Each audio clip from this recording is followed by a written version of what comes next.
Olá, amigos e irmãos, como vocês estão? Bom, não sei como é que tá a gravação aí, mas estou gravando na câmera traseira do celular, não consigo me ver direito. Mas eu fiz um pré-teste para deixar mais ou menos a altura, né, dentro de uma condição que capte bem a minha imagem. Já vamos melhorar isso aí, tá bom? Vamos melhorar essa parte aí que o nosso smartphone ele já deu, né? Ele já tem quase 5 anos de uso, então algumas coisas já não estão funcionando bem. Meus queridos, o assunto que nós vamos conversar hoje, nós vamos conversar, que eu estou falando na tua janela, é sobre a maldade, tá? A maldade que o ser humano produz na vida do outro. É só um bate-papo, é só uma conversa, baseado no capítulo 16 do 1 Samuel, né, o profeta Samuel, 1 Samuel, capítulo 16, do versículo 14 a 23. Uma passagem que fala sobre o estado de espírito de Saul. Aqui no versículo 14 diz que o espírito do Senhor se retirou de Saul e o assombrava um espírito mau, né? Saul, como vocês sabem, tá? Foi um homem chamado, escolhido até mesmo pelo próprio Deus, da vontade do próprio Deus para fazer o bem. Até um certo período da sua vida, Saul, ele pratica boas obras. Mas de um período para frente, Saul, ele começa a trilhar uma vereda perigosa que culminou com a sua morte e a morte da sua família, da sua casa, enfim. A maldade, tá. A maldade que nós projetamos na vida de alguém, ela pode cobrar o seu preço, né? Por que estou citando Saul? É um exemplo bíblico, Saul ele não era um homem comum, ele era um rei, tá? Ele era mandante de uma nação. Então, ele tinha,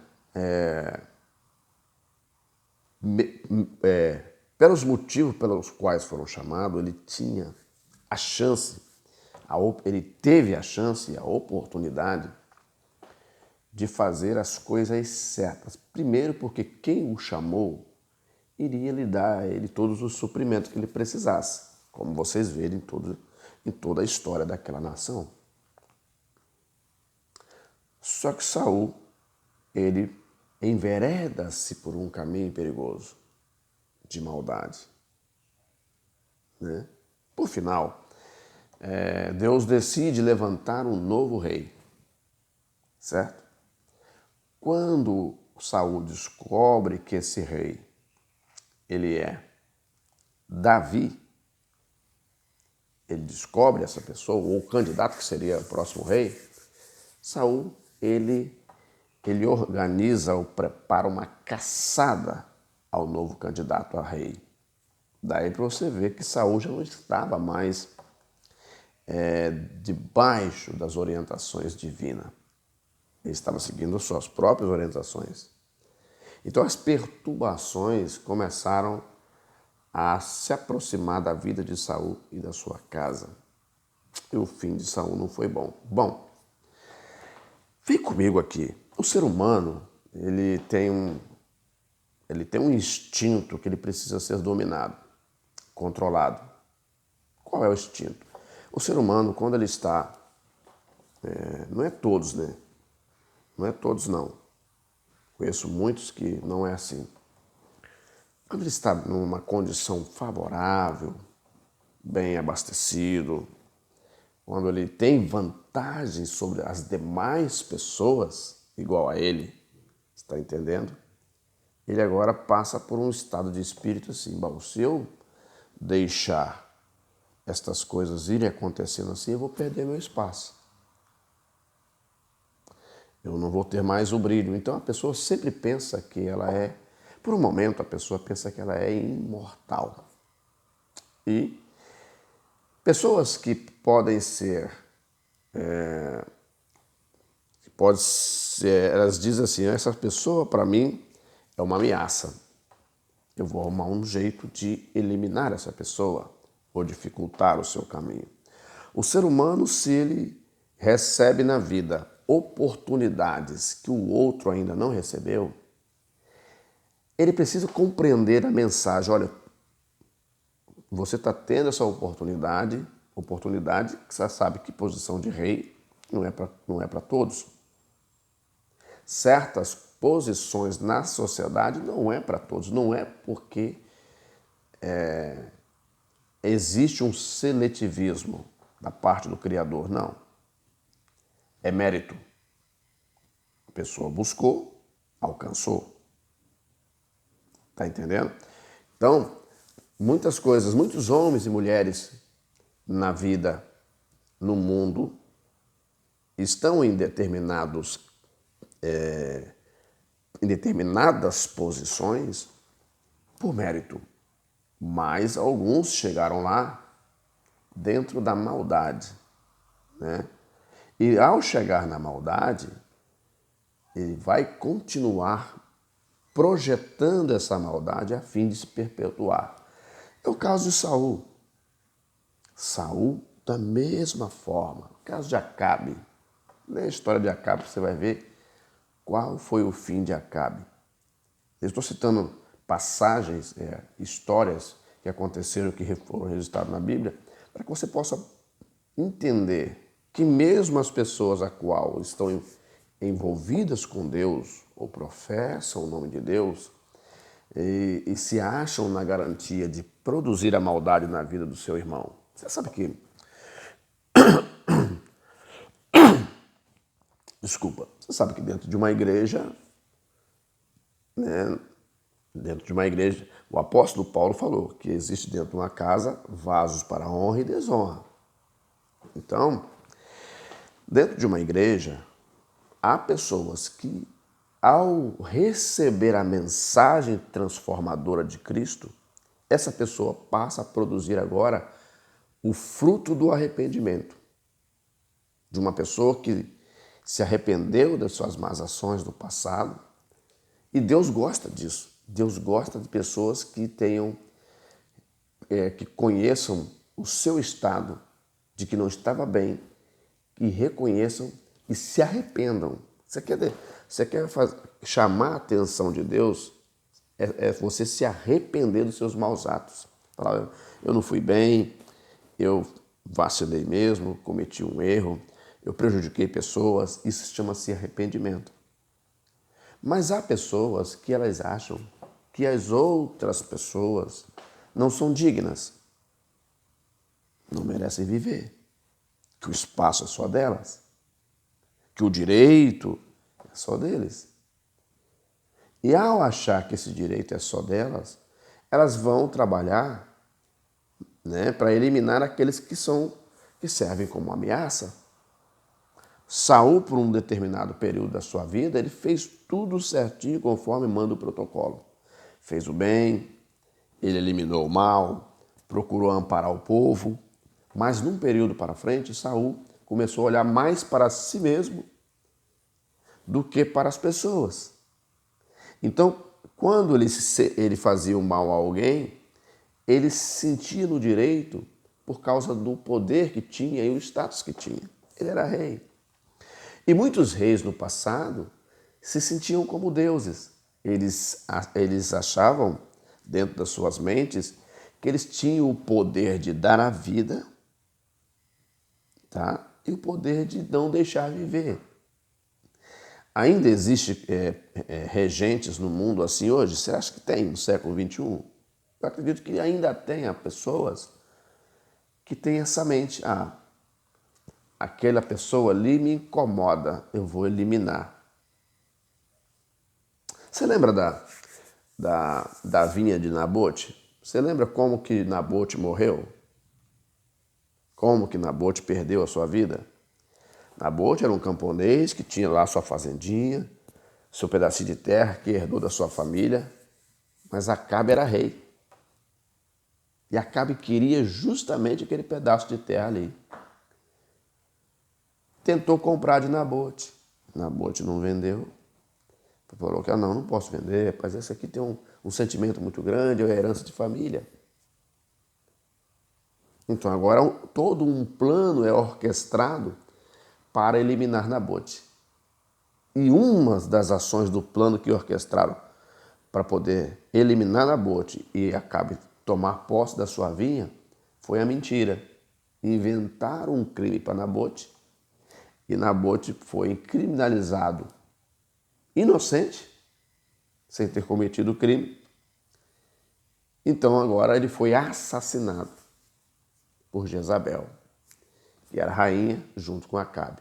Mataram Nabote e Acabe assumiu, tomou posse das vinhas de Nabote. Bom, qual foi o desfecho disso tudo?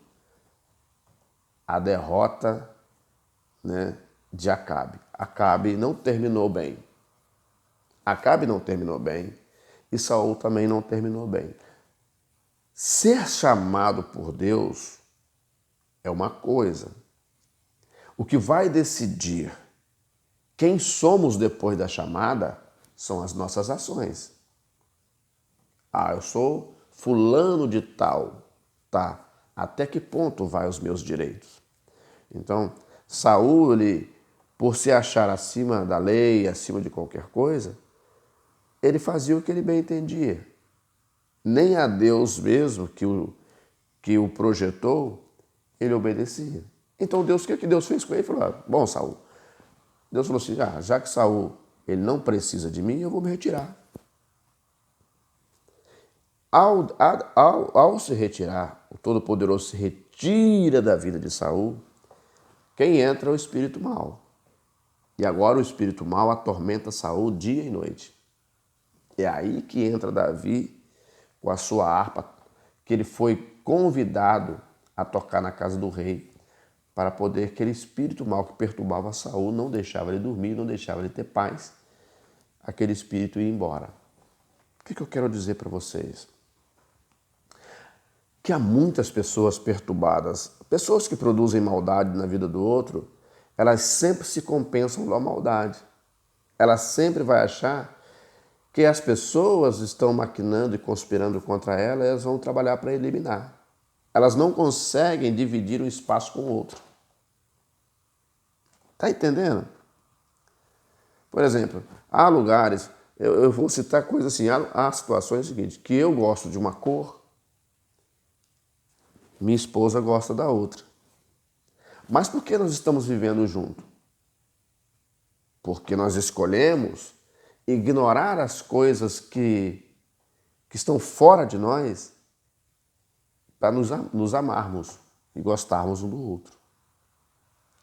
Então, existem situações no cotidiano das pessoas que as pessoas, por não gostar, por o outro não ter o mesmo alinhamento de pensamento delas, elas eliminam, tiram do caminho. Não vou deixar essa pessoa. Lê o capítulo 8, a partir do capítulo 8 até o capítulo 11 do Evangelho de João, você vai ver ele também. Jesus ele veio fazendo tudo certo, cumprindo o protocolo certinho.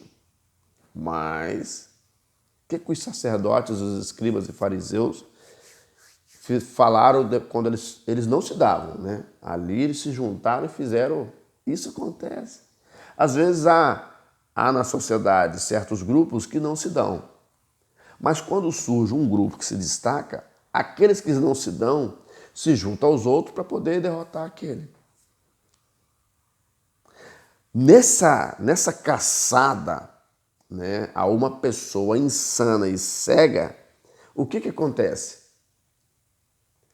Essas pessoas elas não conseguem visualizar o povo.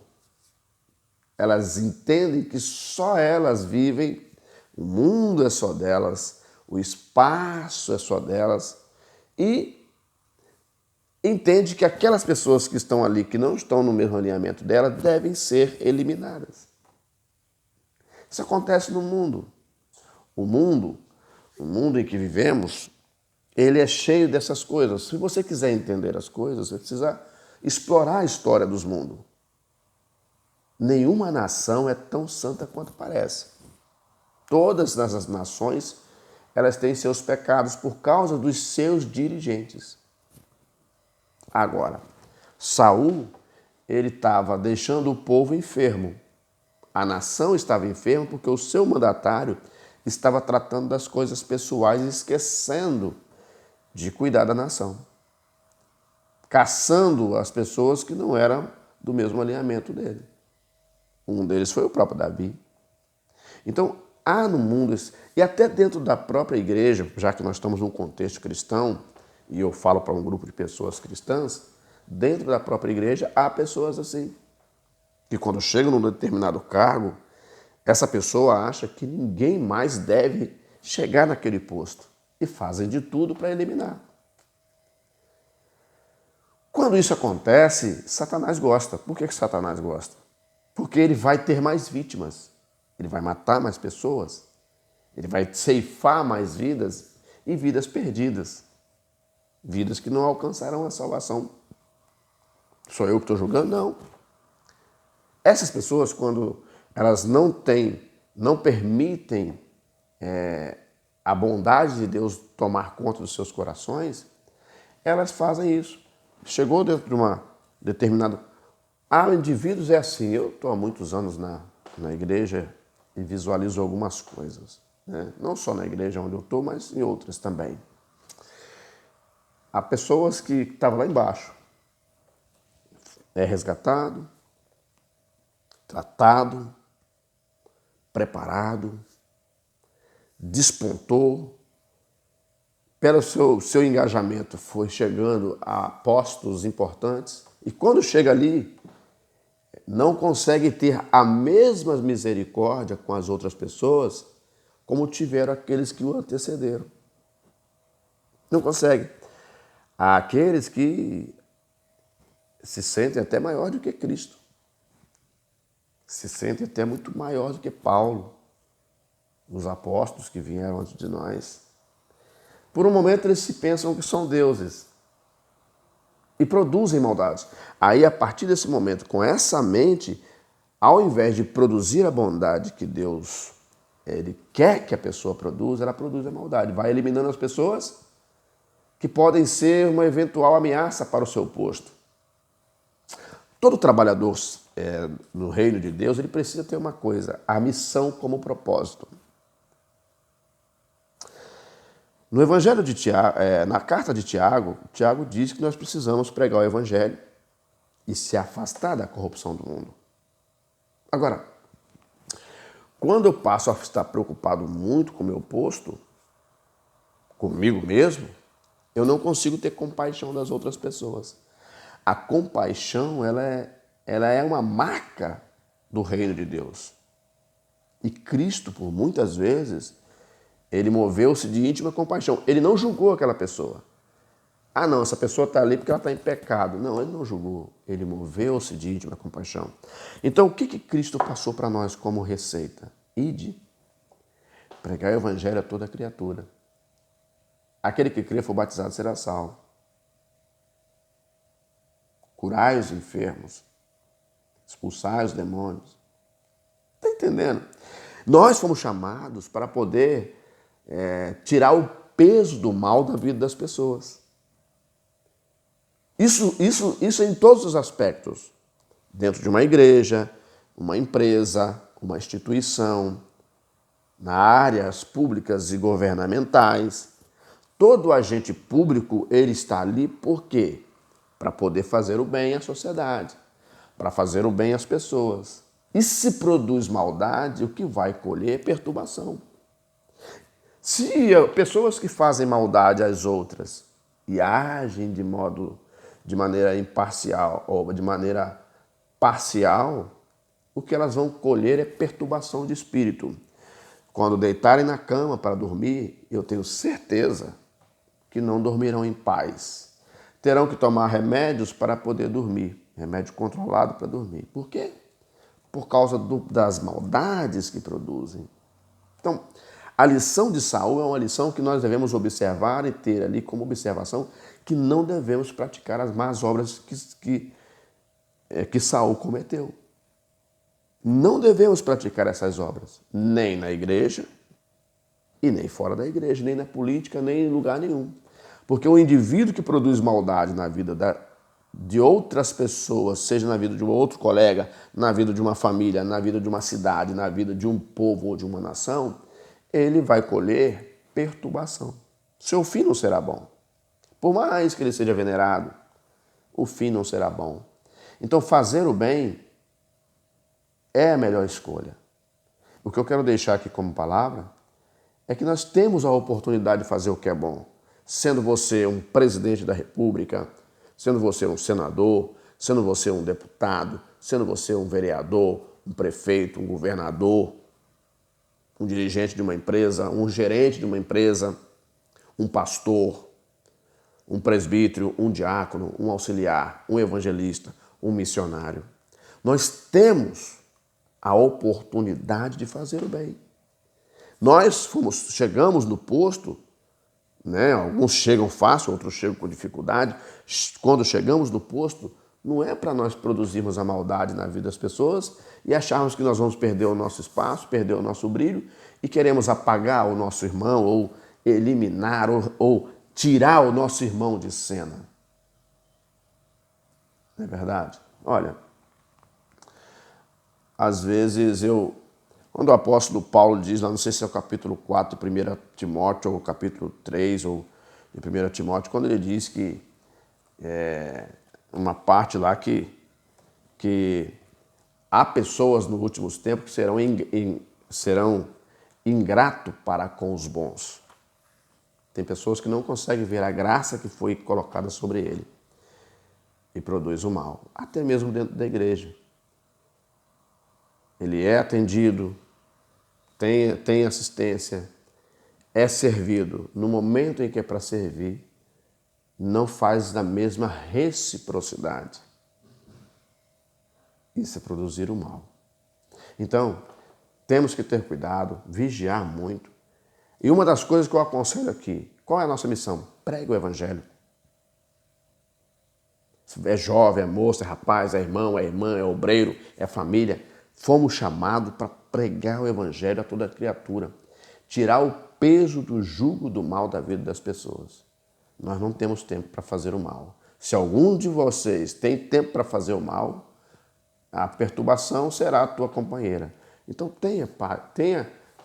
vamos ter um pouco mais de consciência no que cometeram esses homens. E não vamos passar pelo caminho desses homens. É apenas um bate-papo na sua janela. Que Deus abençoe a sua vida e te dê a graça que você precisa. Quero orar por você, Pai. Abençoe esta vida.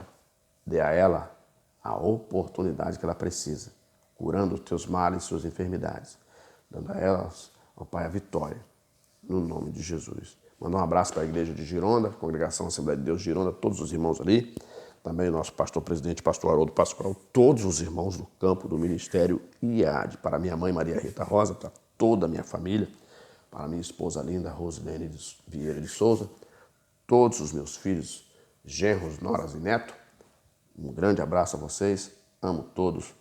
Daqui a pouco a gente volta.